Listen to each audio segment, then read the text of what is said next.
Magic Escafandro!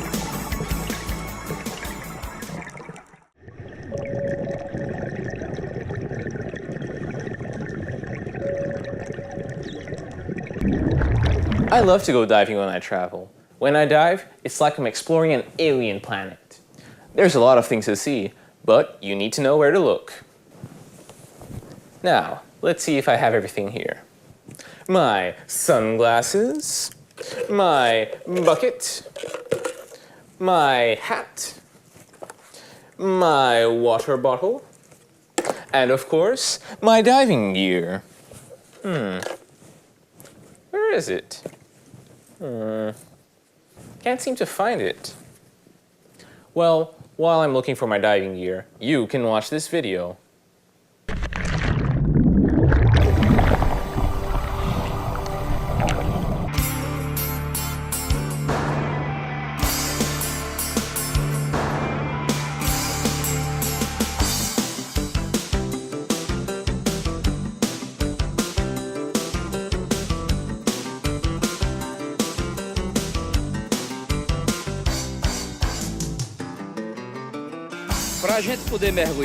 Diving requires diving equipment.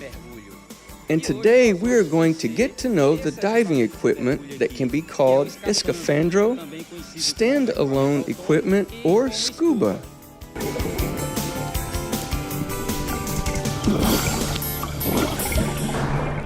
Let's start with the cylinder.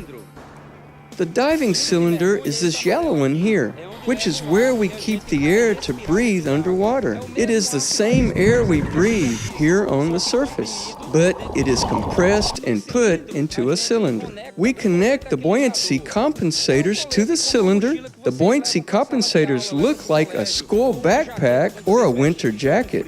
It will give the support to the divers while on the surface. We inflate the vest to float to the surface, and when we return to the bottom of the sea to see the little fish, we deflate the vest. And how do we breathe using this diving equipment? To use the air that is inside the cylinder, we need a valve and other accessories to be able to breathe underwater. To breathe underwater, we put the valve inside our mouth so we can breathe calmly. We regulate the air coming out of the cylinder by pressing this button here. This valve becomes the most important element for breathing because it is what we put in our mouths.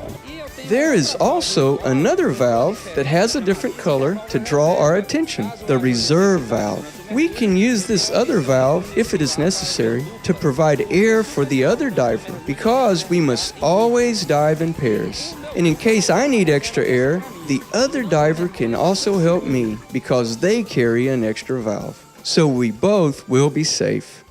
Besides the valve, we have the manometer, which is like the fuel marker of a car.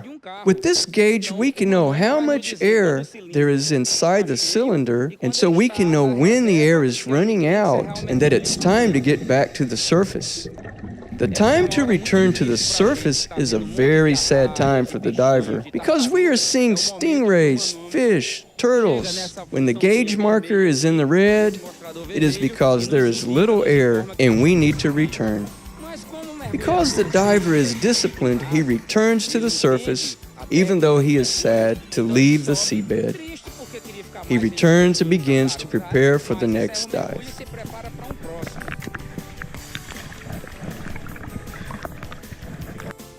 In addition to these gadgets, we must also use fins, which in Portuguese we call duck feet. The flippers help in our underwater movement, so we can visit coral reefs, shipwrecks, and enjoy marine life.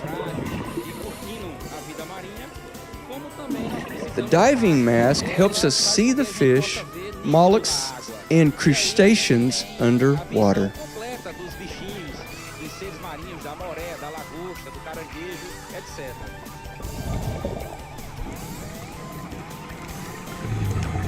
We also need the neoprene clothing that gives us thermal protection from the cold and protects our skin from getting scratched on shipwrecks and corals.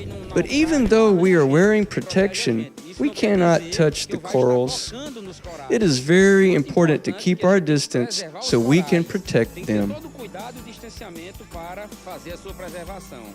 We also have the ballast belt, which is a leaden stone that prevents the diver and his equipment from floating. The ballast belt helps the diver descend, to stand still, and to move underwater, so the diver can enjoy marine life with safety and comfort. And so, with the diving equipment, we can marvel at the bottom of the sea.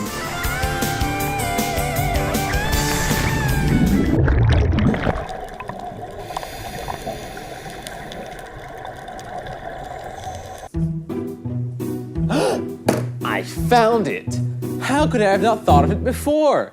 My precious diving equipment is kept where I keep my precious things. And precious things are kept in a chest. Now, let's see if it's all here. My trusty mask and snorkel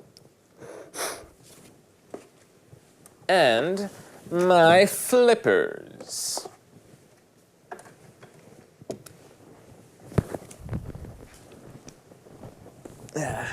Now I have everything I need. It's too full. My diving equipment's too big. Imagine if it was an old-fashioned diving suit. Then I would never be able to close it at all. There's no hope. I have an idea. I have a plan. While I put it into action, how about you listen to this story?